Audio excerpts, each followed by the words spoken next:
Bon, ben, je vais changer de position à partir de ce chapitre-là. Bon, il y en reste juste deux, mais bon, voilà. Parce que je commence à avoir mal aux jambes. Comprenez-moi, rester en position d'Indien pendant beaucoup de temps, ça peut faire mal. Mais soit. Chapitre.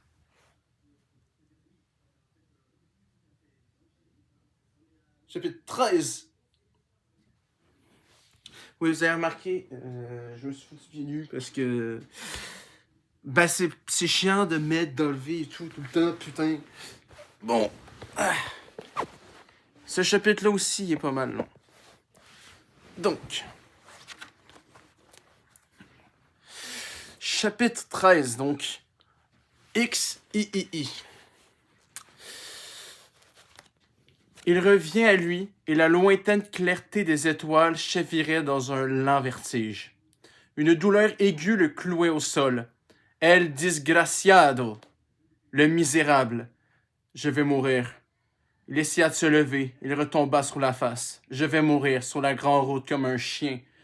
Il réussit à se dresser sur les coudes et se traîner un peu. Il était trop faible pour crier à l'aide.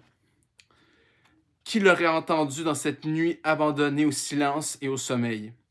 Avec un immense effort sur le côté et l'épaule déchirés par les coups de poignard, il se mit debout, vacillant comme un homme ivre, les genoux tremblants, les pieds de plomb. Et toujours ce roulis du ciel, cette nausée affreuse. Il fit quelques pas en titubant. Chaque mouvement lui coûtait une élancée terrible de ses blessures. Il essuya sa bouche d'où coulait du sang, les mains étendues en avant comme un aveugle qui se ferait un chemin dans les ténèbres. Il traversa la route, mais le pied lui manqua dans le fossé et il s'écroula. S'accrochant des ongles aux chardons et aux herbes, il rampa jusqu'à la clôture et se remit debout avec une tension de volonté désespérée. Il haletait et une sueur glacée mouillait sa face. Ses doigts crispés suivaient la clôture. Il allait dans une nuit éblouie d'éclairs, la tête ballante, trébuchant contre les pierres. Les défaillances écœurantes qui naissaient avec le vomissement de quelque chose d'épais, de caillé, faisaient céder ses jambes. Une description bien dégueulasse. Mais bon, je suppose que c'est ça, être sur le bord de crever. Du bras, il entourait un poteau, mais son poids inerte l'entraînait et il roulait par terre. Il se réveillait, plus faible chaque fois, mais la pensée inflexible d'atteindre la barrière de sa case ressuscitait ses dernières forces. Il avançait sur le ventre, se hissait jusqu'à la clôture. Le ciel avait pâli et au levant, une frange de lumière annonçait peut-être l'aurore quand il arriva à la barrière. Il se glissa sous les bambous. Le sentier courait devant lui comme un ruisseau sous le reflet de la lune. Le petit chien accourut aboyant avec détresse, effrayé de cet homme qui marchait sur les mains et les genoux vers la case. Il s'abattit de tout son corps contre la porte. Qui est là? Cria la vieille. Maman! Gémit-il. Le chien hurlait. Je demande qui est là? Répéta la vieille. Elle se leva, alluma la lampe. Une angoisse mortelle la fit trembler. Derrière la porte dans le noir, une plainte entrecoupée. Je t'en prie, maman, fais vite! Manuel! Jésus-Marie-Joseph! Il était étendu devant elle. Elle hala, avec ses pauvres bras, ce grand corps jusqu'à la chambre. Alors elle aperçut le sein poussant un cri. Je le savais, on l'a assassiné, on a tué mon petit. À moi, mes amis, au secours, mes amis. Paix, maman, paix, dit Manuel dans un souffle. Ferme la porte et aide-moi à me coucher, maman. Elle l'appela jusqu'au lit, presque jusqu'au lit. Où prenait-elle la force, la vieille délira? La pensée qu'il allait mourir l'affolait. Elle le déshabilla. Deux petites plaies noires perçaient son côté et son dos. Elle déchira un drap bandant les blessures, alla allumer le feu pour faire bouillir des feuilles de calebassier. Manuel était couché, les yeux fermés, respirant avec peine. La lampe éternelle brûlait sur l'image d'Ogun. Le dieu brandissait un sabre et son manteau rouge l'enveloppait d'un nuage de sang. Délira s'assit près de lui, aveuglé de larmes. Les larmes de Manuel remuèrent. Les lèvres de Manuel remuèrent. Maman, tu es là, maman? Ma maman? Reste près de moi, ma maman. Oui, petit moins. Oui, cher, je suis là. Il lui caressa la tête et l'embrassa de sa main salie de terre. Dis-moi le nom de ce scélérat pour que je prévienne Hilarion. Il s'agita. Non. Sa voix affaiblie suppliait. Ça ne servira à rien. L'eau, faut sauver l'eau. Les ramiers, ils battent de l'aile dans le feuillage. Les ramiers. Demande à Anaïs le chemin qui mène au figuier maudit. Le chemin de l'eau. Ses yeux hagards brillaient. Elle épongea son front baigné d'une grosse sueur. Sa poitrine semblait soulever un poids écrasant. Il s'abaissa peu à peu et s'endormit.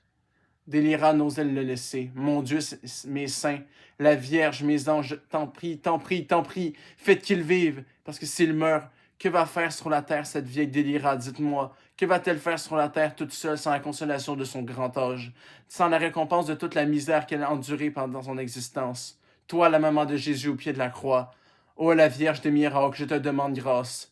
Grâce, la miséricorde pour mon garçon, prends-moi plutôt, j'ai fait mon temps. Mais lui, il est encore au jour de sa jeunesse, le pauvre diable. Laisse vivre. Tu entends, chère? Tu entends, ma petite maman? Ma bonne, ma chère petite maman? Tu m'entends, pas vrai? Un sanglot la déchira. Elle tomba à genoux, les bras en croix. Elle baisa la tête. Terre, sainte terre, ne bois pas son sang au nom du Père et du Fils et du Saint-Esprit. Amen. Ainsi soit-il. Elle pleura et priait. Mais à quoi servaient les prières et les oraisons quand cette dernière heure est arrivée dont parle le livre?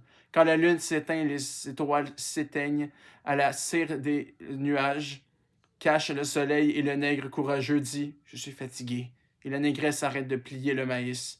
Mais qu'elle est fatiguée, et il y a un oiseau qui rit dans le bois. Comme une crécelle rouillée, et celles qui chantaient sont assis en rond sans mots et sans paroles. Et celles qui pleurent parcourent la grande rue du bourg et crient « À moi, car nous enterrons aujourd'hui notre nègre. » Et il s'en va vers le cimetière. Il s'en va vers la tombe, il s'en va vers la poussière. Le jour passait sous le battant mal joint de la fenêtre. Les poules piaillaient comme à l'ordinaire. Manuel ouvrit les yeux. Il hapait l'air à petite gorgée haletante. « Tu es réveillé, mon fils, dit Délira. Comment te sens-tu? Comment sens-tu ton corps? Il murmura. J'ai soif. Tu veux un peu de café? Il fit signe que oui d'un battement de paupières. Délira alla mettre le café à chauffer et revint avec l'infusion tiède de feuilles de calebassier. Elle leva les plaies. Très peu de sang avait coulé. J'ai soif, répéta-t-il. La vieille apporta le café. Elle soutint Manuel dans ses bras et il but avec effort. Sa tête retomba dans l'oreiller. Ouvre la fenêtre, maman. Il contempla cette clairière de lumière qui s'agrandissait dans le ciel. Il sourit faiblement. Le jour se lève. Chaque jour, le jour se lève. La vie recommence. Dis-moi, Manuel, insista Délira. Dis-moi le nom de ce bandit pour que je prévienne Hilarion. Ses mains s'agitèrent sur les draps. Les ongles étaient d'un blanc écailleux. Il parla, mais si bas que Délira fut obligé de se pencher sur lui. Ta main, maman, ta main, réchauffe-moi. Je sens une froidure dans les mains. Délira le contemple désespéré. Ses yeux se sont élargis au fond des orbites. Un cerne verdâtre s'étend sur ses joues creusées. Il s'en va, pense-t-elle. Mon garçon s'en va, la mort est sur lui. Tu m'entends, maman? Je t'écoute, oui, Manuel. On voit qu'il rassemble ses forces pour parler à travers un brouillard de larmes. Délira regarde cette poitrine qui se soulève, qui lutte. Si tu préviens Hilarion, ce sera encore une fois la même histoire que Sauveur et Dorsica. La haine, la vengeance entre les habitants. L'eau sera perdue. Vous avez offert des sacrifices. Ô Loas, vous avez offert le sang des poules et des cabris pour faire tomber la pluie. Ça n'a servi à rien. Parce que ce qui compte, c'est le sacrifice de l'homme. C'est le sang du nègre. Va trouver la rivoire. Tuer la volonté du sang qui a coulé. La réconciliation. La réconciliation pour que la vie recommence, pour que le jour se lève sur la rosée. Et puis il murmura encore. Et chantez mon deuil avec un chant de kumbit. Honneur, crie une voix du dehors. Respect, répond machinalement Délira. La tête malveillante d'Hilarion s'encorde dans la fenêtre. Eh, bonjour Délira. Bonjour, oui. Il aperçoit le corps couché. Qu'est-ce qu'il a, celui-là? Malade? Ses yeux soupçonneux louchent vers Manuel. Délira hésite, mais il sent la main de Manuel étendre à la sienne. Oui, dit-elle. Il a apporté de Cuba les mauvaises fièvres. Est-ce qu'il dort? Fait Hilarion. Oui, il dort, oui. C'est contrariant, parce que le lieutenant demande pour lui. Il faudra qu'il se présente à la caserne dès qu'il pourra se lever. C'est bien, je lui dirai. Il écoute ses pas qui s'éloignent et se retourne vers Manuel. Un filet de sang coule de sa bouche et ses yeux la regardent, mais ne la voient plus. Il tient encore sa main. Il a emporté sa promesse. La vieille Délira a fermé les yeux de son garçon, le linge ensanglanté et l'a enterré sous le lit. Maintenant, elle peut hurler ce grand cri de bête blessée. Le voisinage l'entend et les habitants accoururent, les hommes et les commères. L'événement leur tombe sur la tête comme un quartier de roche. Ils sont écrasés. Un nègre si gaillard, Hier encore, je le disais à Manuel, compère Manuel. Ce n'est pas naturel, non. C'est pas naturel. Mais à toutes leurs questions, Délira répond la fièvre, les mauvaises fièvres de Speed Cuba. Et puis elle pousse ce cri terrible, et elle ouvre les bras de son vieux corps tremblé, crucifié. L'Aurélien est arrivé, il regarde le cadavre. On a allumé à sa tête et à ses pieds une bougie. Il y a de la lumière sur le front de Manuel, et sa bouche, à garder jusqu'à dans la mort, se plie obstiné. Alors, chef, tu es parti, chef? Tu es parti? De grosses larmes roulent sur son rude visage. Ah, la misère, dit commère Destine. Ah, la vie, soupire commère Mérilia. Tantine, dit Claire-Mise, je vais t'aider à le laver. Je vais t'aider à le laver. Mais Délira fait, non merci. Attends, dit-elle. Qu'est-ce que tu attends, Tantine? J'attends, répète la vieille. Destine lui apporte une tasse de thé, elle refuse. Elle se balance sur la chaise comme si elle berçait la douleur de tout son corps. Les autres la soutiennent et la consolent. Mais tout ça, c'est des mots. Elle ne les entend même pas. Elle se lamente comme si on lui arrachait l'âme avec des griffes de fer. Et les autres aussi ont appris la nouvelle. Ils se glissent chez Larivoire. Larivoire est assis sous sa tonnelle. Il tire les poils de sa barbe. Il ne répond pas à leurs questions. Est-ce qu'ils ne savent pas? Mais oui, ils le savent. La porte de la case de Gervillain est fermée et on le voit nulle part. Les femmes se rencontrent devant leur barrière, en voilà des bouleversements, dit l'une. Et l'autre répond en vérité, en vérité. Quant à Isménie, la négresse de Louis-Simé Jean-Pierre, il prétend que c'est la vengeance de la maîtresse de l'eau. C'est que c'est dangereux, oui, ma commère, les esprits les sources. Mais, réplique la voisine, on dit comme ça que ce Menel avait rapporté de Cuba les mauvaises fièvres.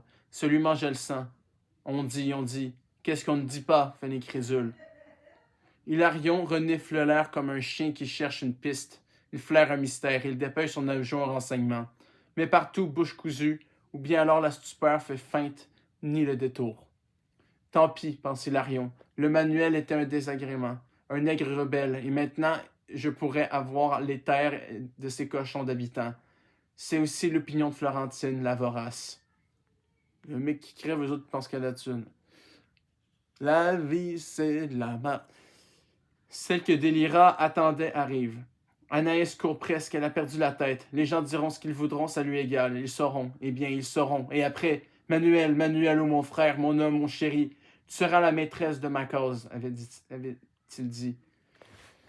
Et il y aura des roseaux et des lauriers dans notre jardin. Il y avait prise à la source et à la rumeur de l'eau, était entré en elle comme un courant de vie féconde. Est-ce qu'on meurt comme ça? Comme un souffle d'air éteint une chandelle, comme une serpente sacre l'herbe, comme un fruit tombe de l'arbre et pourrit lorsqu'on est un nègre si fort et si vaillant. Et alors la récolte mûrirait, il ne la verrait pas. L'eau chanterait dans le canal, et il ne l'entendrait pas. Et moi, Anaïs, ta négresse, je t'appellerai, et tu ne me répondrais pas? Non, non, Dieu, non, ce n'est pas vrai, ce n'est pas possible, parce que ce serait une injustice.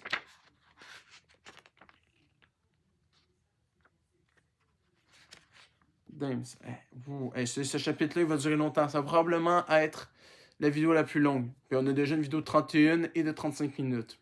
Donc, bonne chance pour suivre. Donc, on ne se pas trop plus qu'à comprendre, c'est juste long. Les habitants qui la voient passer hochent la tête. Mes amis, s'étonne-t-il, est-ce que cette fille de Rosanna aurait perdu son bon ange? Quand elle entra dans la cour, ils la regardèrent ahuris. Antoine, qui s'emmenait tout juste, en resta la mâchoire décrochée et Jean-Jacques grommela. Qu'est-ce qu'elle veut, cette impertinente? Et Commère Destine s'avança, les poings sur les hanches, avec un mouvement hostile. Mais Délira s'était levée. Elle avait pris Anaïs par la main, elle l'avait prise dans ses bras et les voilà qui pleurent ensemble dans de grands gémissements. Alors tous comprirent Claire-Mise, qui avait bon cœur, murmura « Pauvre, pauvre, pauvre petite négresse !» Et Antoine dit « La vie, c'est une comédie. Voilà ce qu'elle est, la vie. » Il cracha. Elle a un goût amer, la saloperie. Anaïs s'agenouilla devant Manuel. Elle prit sa main déjà glacée. Elle l'appela. Manuel, Manuel, oh! Une voix tendre et mouillée de larmes. Et puis, dans un cri farouche, elle chavira en arrière, les bras dressés, le visage transfiguré par la souffrance. Non, mon Dieu, tu n'es pas bon, non. Ce n'est pas vrai que tu es bon, tu es une menterie. Nous te hélons à notre secours, et tu ne nous entends pas? Regarde notre douleur, regarde notre grande peine, regarde notre tribulation. Est-ce que tu dors, mon Dieu? Est-ce que tu es sourd, mon Dieu? Est-ce que tu es aveugle, mon Dieu? Est-ce que tu es sans entrailles, mon Dieu? Où est ta justice? Où est ta pitié? Où est ta miséricorde? Paix, Anaïs, dit Délira, ta bouche dit des péchés. Mais Anaïs ne l'entendait pas. Nous avons beau prier, nous autres pauvres nègres, et demander grâce et demander pardon. Tu nous foules comme de petits milles sur le pilon, tu nous écrases comme la poussière, tu nous réduis, tu nous bouleverses, tu nous détruis. Oui, frère, soupira Antoine, c'est comme ça. Depuis en Guinée, le nègre marche dans l'orage, la tempête et la tourmente. Le bon Dieu est bon, dit-on. Le bon Dieu est blanc, qu'il faudra dire. Et peut-être que c'est tout juste le contraire. Assez, Antoine. Il y a déjà assez de malédictions sur cette cause. Délira releva Anaïs. Rassemble ton courage, ma fille, nous allons le baigner. Les habitants sortirent de la chambre et Délira ferma la porte. Elle approcha un doigt de sa bouche. Ne crie pas. Elle retourna doucement le corps. Ne crie pas, je dis. Elle souleva la chemise et deux petites plaies plus noires que la peau apparurent. Les deux petites lèvres de s'encailler. Seigneur, gémit Anaïs. Délira fit un signe de croix sur la première plaie. Tu n'as rien vu. Elle fit un signe de croix sur la deuxième plaie. Tu ne sais rien. Elle regarda Anaïs avec sévérité. C'était sa dernière volonté. Il me tenait la main et il est parti avec ma promesse. Sermente que tu garderas le secret. Je sermente, oui, maman. Au nom de la Vierge Altagrace, au nom de la Vierge Altagrace. C'était pas Manuel, ce grand corps froid, insensible et rigide. Ce n'était que son apparence de pierre. Le vrai Manuel marchait par les mornes et les bois au grand soleil. Il parlait à Anaïs, ma négresse, disait-il. Il la prenait dans ses bras. Il l'enveloppait de sa chaleur. Le vrai Manuel traçait le passage de l'eau dans les jardins. Il marchait dans les futures récoltes, dans la rosée de l'avant-jour. Je n'ai pas le courage. Maman, murmura Anaïs, effrayée. C'était ton homme, dit la vieille. Faut faire ton devoir. Anaïs baissa la tête. Oui, maman, je ferai mon devoir.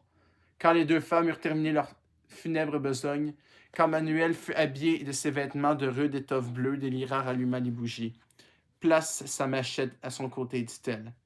C'était un bon habitant. Ouais, finalement, sur le ventre, c'est pas mieux. Maintenant, j'ai mal au dos. Décidément, il n'y a aucune position qui va être complètement confortable. À part si...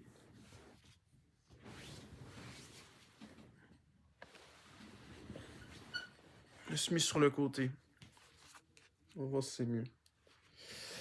Vous allez peut-être pas voir le roman, mais t'inquiète, vous inquiétez pas.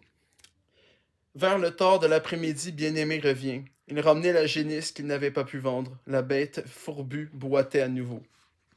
Quel est ce rassemblement dans ma cour s'écria-t-il, apercevant la foule des paysans. L'Aurélien lui ouvrit la barrière. J'ai un garçon, dit Bien-Aimé mécontent, et il faut que ce soit un voisin qui vienne m'ouvrir la barrière. Merci quand même, l'Aurélien. Il voulut continuer son chemin. L'Aurélien retient le cheval par la bride. Compère Bien-Aimé, commença-t-il. À ce moment, Délira sortit de la case. Elle s'avança lentement, grande et sèche dans sa robe noire, la tête enveloppée d'un mouchoir blanc. Papa, dit-il, descends de ton cheval et baille-moi la main. Qu'est-ce qu'il y a, bégaya le vieux. Baille-moi ta main, papa. Mais ses forces l'abandonnèrent et elle s'abattit contre la poitrine de Bien-Aimé, secouée d'âpres sanglots. Dans la cause, le cœur des pleureuses s'éleva. La grosse Destine tournoyait sur elle-même, frappant une main contre l'autre et criant comme si elle avait perdu la raison. Ah, Dieu, bon Dieu, bien-aimé, voici bien-aimé, mes amis, voici bien-aimé. Manuel dit le vieux d'une voix sans timbre. Délira s'accrocha à lui avec désespoir. Oui, papa, oui, bien-aimé, cher papa, notre garçon, notre seul garçon, la consolidation de notre vieillesse. Les habitants s'écartèrent sur leur passage, les femmes hurlaient. On n'invite pas le malheureux, dit Antoine. Il vient, il se met à table sans permission, il mange et ne laisse que les os. Bien-aimé contemplait le cadavre. Il ne pleurait pas, le vieux bien-aimé, mais les plus endurcis détournaient les yeux de son visage et toussaient rudement. Brusquement, il chancela, les habitants s'empressèrent. Laisse-moi, dit-il, les écartant. Il sortit de la case. Il s'assit sur une marche devant la galerie, affaissé sur lui-même, comme si on avait broyé ses épaules. Ses mains tremblaient dans la poussière. Le soleil va se coucher. Il faut bien que le jour finisse. Des nuages véhéments naviguent à l'horizon et le crépuscule, toute voile incendiée. Un troupeau de bœufs prend dans la savane une immobilité minérale. Les poules battaient déjà de l'aile dans les calbessiers. Des habitants arrivent, d'autres s'en vont. C'est qu'il faut s'occuper de ces petits nègres restés à la case, aller manger un morceau. Ils retournèrent pour la veillée. On a déjà installé dans la cour quelques tables et des chaises empruntées au voisinage. Une odeur de café et de thé à la cannelle se répand. L'Aurélien a prêté 2 piastres, tout ce qu'il avait, pour acheter du clairin. Délira a juste assez d'argent pour payer le père Savane, prêtre improvisé des campagnes haïtiennes, qui viendra lire les prières et bénir le corps. On n'a pas de quoi On n'a pas de quoi pour un enterrement à l'église. C'est trop cher et l'église ne fait pas de crédit aux malheureux. C'est pas une boutique, c'est la maison de Dieu. Les lamentations se sont apaisées. La nuit est là avec son poids d'ombre et de silence. De temps en temps, une femme soupire. Aïe, Jésus-Marie la Vierge, mais sans beaucoup de conviction. À la fin, on se fatigue même du chagrin. Délira est assise près de Manuel. Elle ne le quitte pas des yeux et parfois elle semble lui parler à voix basse. Personne n'entend ce qu'elle dit. Anaïs est partie et il faudra expliquer les choses à Rosanna. Ce ne sera pas facile. Bien-aimé lui est resté à la même place, sa tête entre ses bras repliés, repose sur ses genoux. Est-ce qu'il dort? On ne sait pas. On ne le dérange pas. L'Aurélien s'occupe du cercueil. Devant sa case, il cloue. Anselme, son frère cadet, l'éclaire avec une torche de bois chandelle. Ce n'est pas un gros travail. 3 planches et un couvercle pour l'emporter en terre celui qui avait été son ami. Quel nègre c'était son style, quel habitant. Il n'y avait pas meilleur dans tout le pays. Mais la mort fait son tri comme un aveugle choisit des mangos au marché. Elle tâtonne jusqu'à trouver les bons et elle laisse les mauvais. C'est la vérité, et ce n'est pas juste. Passe-moi les clous, dit Anselme. Les gestes se répétaient sur le mur de la case en grande ombre déformée. Anselme commence seulement à entrer dans l'âge d'homme. Si on lui racontait les paroles de Manuel, possible qu'il ne comprendrait pas. Je le regardais tresser ses chapeaux, ses doigts couraient dans la paille et il parlait. Un jour viendra, nous ferons le grand Kumbit et tous les travailleurs de la terre pour défricher la misère et planter la vie nouvelle. Tu ne verras pas ce jour, chef. Tu es parti avant l'heure, mais tu nous as laissés avec l'espérance et le courage. Encore un clou, encore un, approche la lumière, Anselme, encore un. Le cercueil est prêt, le couvercle s'ajuste. J'ai fini, et pour dire vrai, mon compère Manuel, c'est un service qui ne mérite pas de merci. Les comptables sont œuvre. Une longue caisse toute simple, c'est du bois trop mince, trop tendre que la terre mangera en un rien de temps. Si seulement j'avais pu avoir quelques bonnes planches d'acajou, et peut-être quelques ferrures, pas fourrures, ferrures, comme celles qu'on vend chez Monsieur Polma au bourg, mais c'est cher, hors de portée. Ils ont commencé avec les cantiques, dit Anselme. J'entends, dit l'Aurélien. Le chant s'élève tristement au cœur de la nuit. Par quel excès de bonté vous vous êtes chargé du poids de nos crimes. Vous avez surveillé une mot crielle pour nous sauver des larmes. Quand il fléchit, une voix de femme haute et vibrante et un peu fêlée le reprend, rassemble les autres voix et le cantique s'épanouit, à nouveau, dans un élan unanime. Il est temps d'aller à la veillée. Dans la première place de la cause, Délira a disposé une nappe blanche, un crucifix, des bougies allumées et des fleurs, celles qu'on a pu trouver par cette sécheresse. C'est dire qu'il n'en a pas beaucoup. C'est maintenant, Seigneur, que vous laissez aller en paix votre serviteur, selon votre parole. Les habitants chantent leurs cantiques devant cet autel. Ils sont serrés l'un contre l'autre et la lumière des bougies fait couler des reflets luisants sur leurs visages noirs en sueur. Heureusement, il y a le clairin pour se rafraîchir et on voit qu'Antoine en a déjà fait usage plus que de raison. Il n'est déjà plus très solide sur ses jambes et il chante à pleine gorge. Quand il enfle sa voix rauque et puissante, elle couvre celle des autres. Destine, sans avoir l'air de rien, lui décroche un coup de coude en plein mi-temps de l'estomac et un hoquet manque de l'étouffer.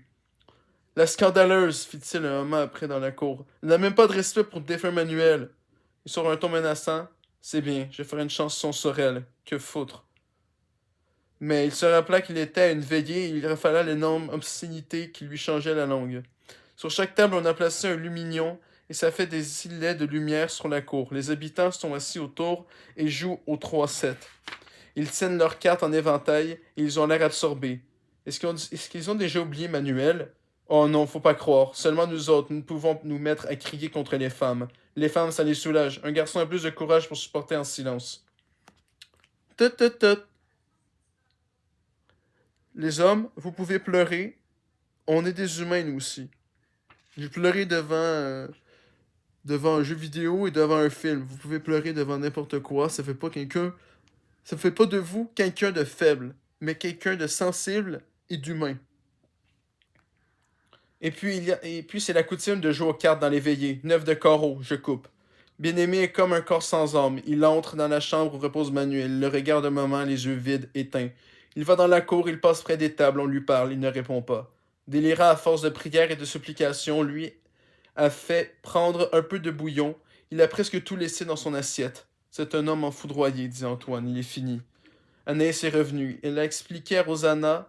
Rosanna a poussé de hauts cris. Elle l'a traîné de toutes sortes de noms. Tu n'es pas honteuse, a-t-elle dit. Non, répondit Anaïs. En voilà une jeunesse, a crié Rosanna. Une sans conscience, une sans honneur. Non, répondit Anaïs, je suis sa femme. C'était le bon nègre sur la terre. Il était honnête, il était bon. Il ne m'a pas prise pour la ruse ou la violence. C'est moi qui ai voulu. Mais comment as-tu fait pour le rencontrer ennemi comme nous le sommes? Il m'aimait et je l'aimais. Nos chemins se sont croisés. Il a enlevé ses boucles d'oreilles d'argent. Il a passé sa robe noire. Il s'est coiffé d'un mouchoir blanc. Tu ne sortiras pas. Rosanna s'est mise devant la porte. J'ai du chagrin, maman, a dit Anaïs. Tant pis, j'ai dit que tu ne sortiras pas. J'ai de la peine, maman, a dit Anaïs. Tu m'as entendu, je ne répéterai pas 3 fois. Elle a cogné à la porte, c'était Gilles. Gilles est entré, il a vu ce qui se passait. Gervillain avait raison, a-t-il remarqué. Défunt Manuel et moi, et toi, vous étiez complices. Il a fait une pause. Depuis ce grand matin, Gervillain a quitté Font-Rouge. Anaïs n'a rien dit. Elle s'est rappelé son serment. Tu sais où est l'Aude? A demandé Gilles. Je sais où elle est, répondit Anaïs. Laisse-la sortir, maman, a dit Gilles. Anaïs est sortie. Il faut faire passer le temps dans les veillées, les cartes, les cantiques et l'éclairage ne suffit pas. La nuit est longue, près de la cuisine. Antoine, une tasse de café en main, pose des devinettes. Ce sont surtout les jeunes qui l'entourent. Ce n'est pas que les habitants plus âgés n'y prennent pas plaisir, mais ça n'a pas l'air très sérieux et on tient, n'est-ce pas vrai, à sa réputation d'homme grave et sévère. Il se pourrait qu'à une malice inattendue de cet Antoine, on soit obligé de rire. Alors ces jeunes nègres n'auraient plus de respect pour nous. Sont toujours prêts à vous croire leurs pareils et leurs camarades, ces petits macaques-là. Pas parce qu'ils sont noirs que c'est des macaques, espèce de petits salauds. Antoine commence. En entrant dans la maison, toutes les femmes enlèvèrent leur robe. Les autres cherchent. Ils creusent l'imagination. Ah bah, ils ne trouvent pas. Qu'est-ce que c'est? Demande Anselme. Les goélettes carrient leur voile en entrant au port, explique Antoine. Il avala une gorgée de café. Je vais chez le roi. Je trouve 2 chemins. Faut que je les prenne tous les deux. Le pantalon, crie Lazare. C'est ça. Mais celle-ci, je ne m'appelle pas Antoine si vous la trouvez. La petite Marie met son poing sur sa hanche et dit Suis-je une grande fille? C'est difficile, oui, c'est difficile. Vous n'êtes pas assez intelligent, bande de nègres à tête dure que vous êtes. Et positivement, ils ont beau s'enfoncer, c'est en vain, ils ne devinent pas. Antoine triomphe. La tasse! Il tient la sienne par son anse. Il la leur montre et ils rient sont contents. Encore une, tonton Antoine, encore une, s'il vous plaît, réclame-t-il en chœur. Chut! Faites trop de bruit, et en vérité, vous êtes insatiable. Il feint de se faire prier, mais il demande qu'à continuer, Antoine. Dans toute la plaine, on vous dira qu'il n'y a pas plus fameux que les contes et les chansons. Bon, fait-il, je vais faciliter. Ronde comme une boule, longue comme le grand chemin. Pelote de fil. Je brûle ma langue et donne mon sang pour faire plaisir à la société. La lampe. Ma veste est verte, ma chemise blanche, mon pantalon rouge, ma cravate noire. Melon d'eau. Anselme, mon fils, dit Antoine, va remplir cette tasse de clairin, mais à rabord, tu m'entends? Ça ne se ménage pas, le clairin de veillée. Faut faire honneur aux défunts. Si c'est comme Ernestine qui a la bouteille, dis-lui que c'est pour l'Aurélien. Par précaution, mon fils, par précaution. Parce que cette destinée et moi, nous nous entendons sur le lait et le citron. Nous avons le cœur tourné rien qu'à nous regarder. C'est ainsi que la veillée se poursuit entre les larmes et le rire. Tout comme la vie, compère, oui, tout juste comme la vie. Un petit groupe s'est formé à l'écart. Le vieux d'Aurélien, Jean-Jacques, Fleurimont Fleury, Dieu veille Richer et l'Aurélien l'aurore. Pour moi, dit l'Aurélien, c'est une mort qui n'est pas naturelle. Quelle surprise!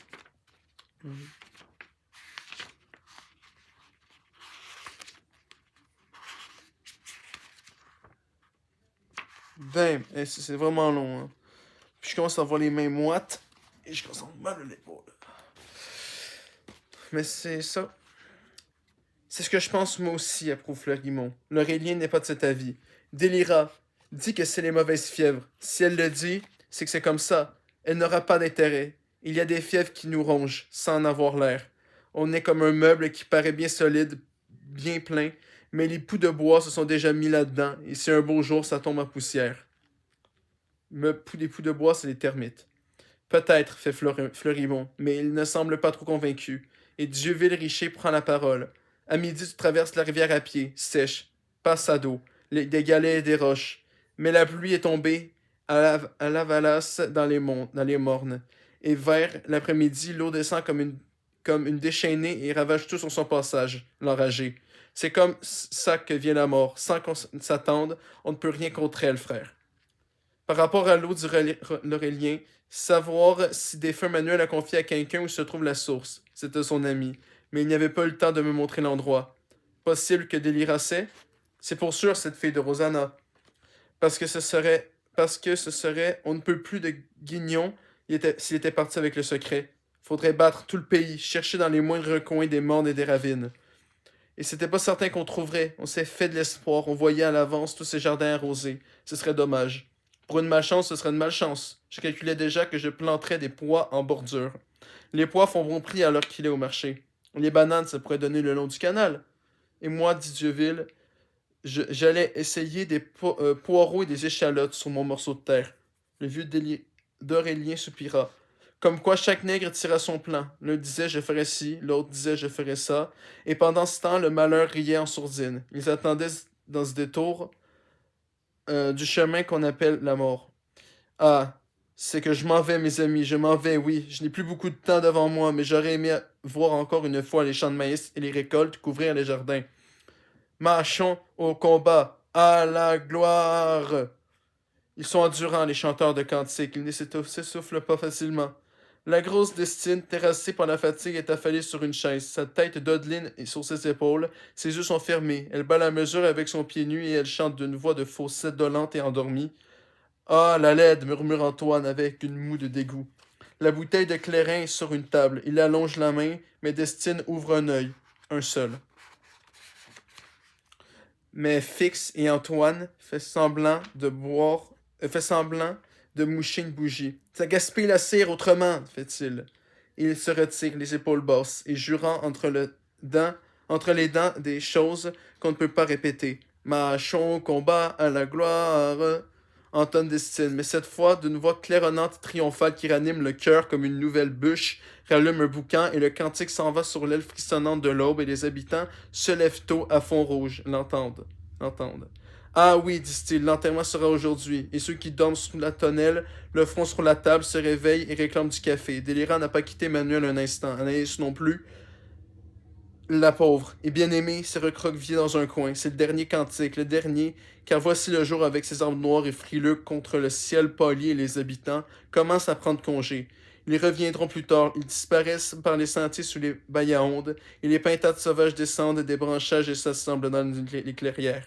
Les coqs s'égosillent de cour en cour. Un jeune poulain hennit nerveusement dans la savane. Adieu, délira, dit l'Aurélien. Il hésite. Adieu, Anaïs. Elle lui répond d'une voix faible. Elles ont trop pleuré. Elles n'ont plus de force. Et l'aurore entre par la fenêtre. Mais Manuel ne la verra plus. Il dort pour toujours et à jamais. Amen. Vers les 10 heures, Aristomène. Ça ressemble à Aristophane, si vous avez lu le banquet de Platon. Le père Savane fait son entrée dans la cour. Il monte une petite bourrique qui plie sous son poids et les pieds du bonhomme traînent dans la poussière.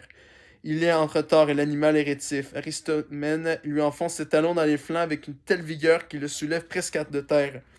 Il porte une lévite qui a dû être noire au temps jadis, mais vu son âge vénérable, elle tire maintenant sur le luisant des gorges de ramier. D'un geste onctueux, il soulève son chapeau et découvre un crâne chauve et brillant. Bonjour, la société. Et les habitants le saluent avec politesse. On le fait asseoir et délirant en personne lui présente une tasse de café. Aristomène boit lentement. Il est conscient de son importance. Le murmure des conversations bourdonne autour de lui comme un hommage, et sa fâche rougeâtre gravée de petites véroles sue une abondante satisfaction. Dans la chambre, on a couché Manuel dans son cercueil. 2 bougies brûlent, l'une à sa tête, l'autre à ses pieds.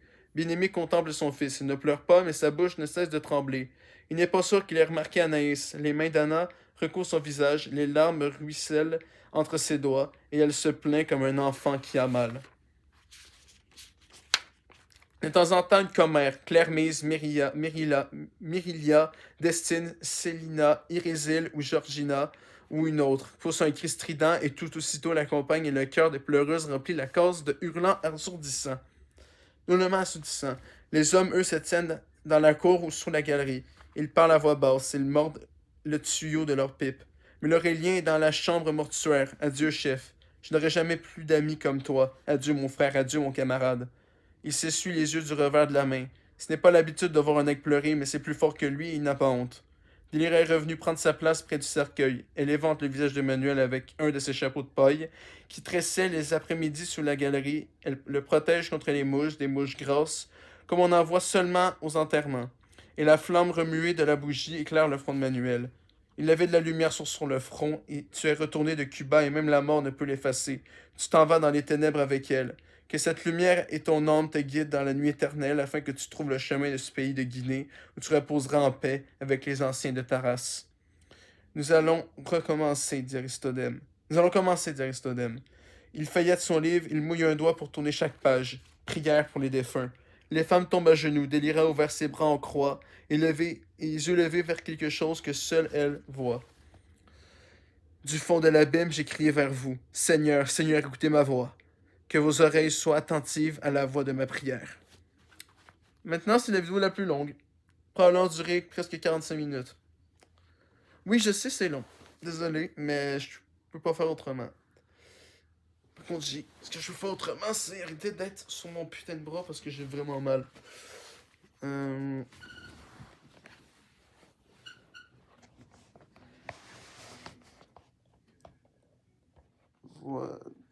Voilà. Bon. Il y a toute vitesse, Aristomène. Il avale les mots sans les mâcher. Il est pressé. Son compère Hilarion lui a offert de venir prendre un grog après la cérémonie pour ses malheureuses 2 piastres et 50 centimes qu'il va toucher. Ce n'est pas nécessaire, non. Ce n'est vraiment pas la peine de se donner du mal. Qu'il repose en paix, ainsi soit-il. Ainsi soit-il, répondent les habitants. Aristomène s'éponge le crâne, la face et le cou avec un large foulard à carreaux. Malgré sa hâte, il se réjouit des mots latins qu'il va prononcer, de ses vobiscum, saeculum et dominum, qui sonnent comme une retombée de baguettes sous un tambour et qui font murmurer avec admiration à ses ignorants d'habitants. Tonnerre, il est fort, oui, c'est Aristomène. Sa voix s'élève avec le chantonnement plaintif, nasillard et solennel des curés. Ce n'est pas pour rien qu'il a été sacristain pendant des années et n'était cette regrettable affaire avec la gouvernante de mon père. Mon père, père avec un P majuscule. Genre notre père. Il servait encore la messe dans l'église du bourg, et ça n'avait pas été de sa faute. Mon père aurait dû prendre pour le servir une personne d'âge au lieu de cette jeune négresse ronde et dodue, comme une poule bassette. Ne nous induisez pas en tension, dit la parole. Si les mots avaient des os, il l'étranglerait, Aristodème. Tellement il se dépêche. Les pages s'envolèrent sous ses doigts, il les tourne plusieurs fois. Il en tourne plusieurs à la fois. En voilà un aigle malhonnête, pense Antoine qui l'observe de près. Délira n'écoute un langage précipité, ce bafouillis sacré que comme une rumeur lointaine et incompréhensible. Elle est auprès de Manuel et elle ne voit que lui. Et elle se balance sur sa chaise comme si elle n'en pouvait plus de soutenir ce poids de douleur. Elle est comme une branche dans l'orage, abandonnée à la nuit, amère et sans fin. Grâce, grâce, je demande grâce et la délivrance. Seigneur, prends-moi car je suis fatigué. La vieille Délira est si fatiguée, Seigneur. Laisse-moi accompagner mon garçon dans la grande savane de la mort. Laisse-moi enjamber avec lui la rivière du pays des morts. Je l'ai porté 9 mois dans mon ventre et toute l'existence dans mon cœur. Je ne peux pas le quitter. Manuel, ah Manuel, tu étais mes 2 yeux, tu étais mon souffle, tu étais mon sang. Je voyais par tes yeux comme la nuit voit dans les étoiles. J'ai respiré par ta bouche et mes veines se sont ouvertes quand ton sang a coulé. Ta blessure m'a fait mal, ta mort m'a tué. Je n'ai plus rien à faire sur la terre. Il me reste à attendre dans un coin de la vie, comme un haillon oublié au pied d'une muraille. Comme une pauvre malheureuse qui tend la main, la charité. S'il vous plaît, qu'elle dise, mais la charité qu'elle demande, c'est la mort. Je vous salue, Marie la Vierge, Alta Grâce, fête de ce jour qu'il arrive demain, qu'il arrive aujourd'hui même, ô mes saints, Ô Méloas, venez me secourir. Papa Legba, je vous appelle. Saint-Joseph, papa, je vous appelle. Dambala Siligoué, je vous appelle. Ogun Shango, je vous appelle. Saint-Jacques le Majeur, je vous appelle. Aïe, Loku Atisu, papa, aïe. Guédé Unsu, je vous appelle. Agweta Royo Doko Agwe, je vous appelle. Mon garçon est mort, il s'en va. Il va traverser la mer, il s'en va en Guinée. Adieu, adieu, je dis adieu à mon garçon. Il ne retournera plus, il est parti pour toujours. À la tristesse, à la détresse, à la misère, à la douleur. Agüeta Royo do Coague, c'est une divinité afro-haïtienne. Elle lève les bras au ciel, le visage défiguré par les larmes et la grande souffrance, les épaules bercées par cette incantation désespérée. Et les commères la soutiennent et lui murmurent: Courage, Délira, prends courage, cher. Mais il ne les entend pas. Il n'entend pas Aristodème qui psalmodie de plus en plus vite, pressé qu'il en est d'en finir. Sanctae Trinitatis, Per Christianum Dominum Nostrum. Amen. Et il sort des profondeurs de sa lévite une petite bouteille, il retire le bouchon avec ses dents, il asperge le corps et voici l'Aurélien qui s'avance avec le couvercle du cercueil. Non, non, crie Anaïs, se débattant avec les bras de Clermise. Mais l'Aurélien s'approche avec le couvercle. Laisse-moi le voir une dernière fois, crie Délira. Mais l'Aurélien cloue le couvercle. Et à chaque coup de marteau, Délira tremble comme si les clous s'enfonçaient dans le sang de son âme. C'est fini, oui, c'est fini, Joachim. Dieu Villefleurimont et l'Aurélien soulèvent le cercueil. Et c'est maintenant qu'il y a des lamentations et des gémissements et des voix qui allaitent. Qui hèlent. À moi, mon Dieu, car ces nègres emportent le cercueil. Ils emportent leur frère vers cette terre qu'il a tellement aimée, qu'en vérité, il est mort pour elle. J'ai mal au bras, fait que jusqu'à la fin, vous allez pas voir mon visage. Comme ça. Il marche lentement vers la lisière des Bayaondes, et le cortège des habitants les suit. Les femmes pleurent et les hommes vont en silence. On a creusé la fosse à l'ombre d'un camp pêché, et un couple de tourterelles s'envole vers un frémissement d'ailes enfourachées et se perd au-dessus du jardin dans la lumière de midi. Descendez-le doucement, dit l'Aurélien. Le cercueil glisse et repose au fond du trou. Pauvre diable, fait Antoine, il est mort dans sa meilleure jeunesse, et c'était un bon aigle, ce Manuel. L'Aurélien et Fleurimont saisissent les pelles. Une pierre roule et sonne contre le cercueil. La terre coule dans la fosse. Le cercueil commence à disparaître. On entend des sanglots étouffés et le choc sourd des mottes de terre durcies par la sécheresse. Le trou se remplit. Une femme geint. Mon Dieu, nous te demandons la force et le courage, la consolation et la résignation. Manuel n'était pas partisan de la résignation, pense l'Aurélien. Les signes de la croix, les génuflexions et les bons yeux bons, il disait que ça ne servait à rien, que le Nex était fait pour la rébellion.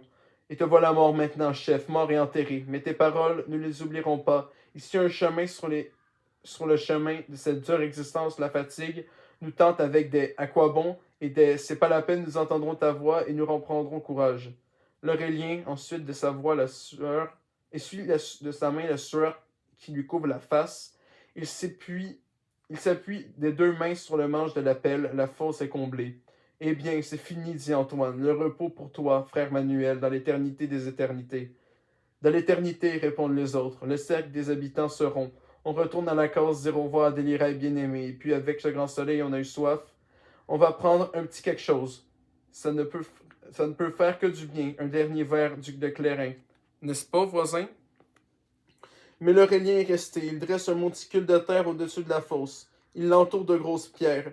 Quand on aura assez d'argent, il construira une tombe en briques avec une niche où allumer les bougies du souvenir et sur une plaque de ciment frais, Antoine écrira, car il sait d'une écriture appliquée et maladroite. Attends quoi? Antoine écrira, car il sait d'une écriture appliquée et maladroite. C'est étrange parce qu'il y a, je sais pas si vous pouvez voir, ici, il y a deux petits points. Mais si on va à la page d'après, il n'y a rien, puis c'est le dernier chapitre. Fait que ça finit vraiment comme ça. Quand on aura assez d'argent, il construira une tombe en briques avec une niche où allumer les bougies du souvenir, et sur une plaque de ciment frais, Antoine écrira, car il sait d'une écriture appliquée et maladroite. Trop de petits points. C'est trop de petits points, je suppose qu'on va savoir dans le dernier chapitre. Ouais, c'était long. 44 minutes et demie. Mais vous inquiétez pas. Le dernier chapitre et un petit truc après, ça va être moins long.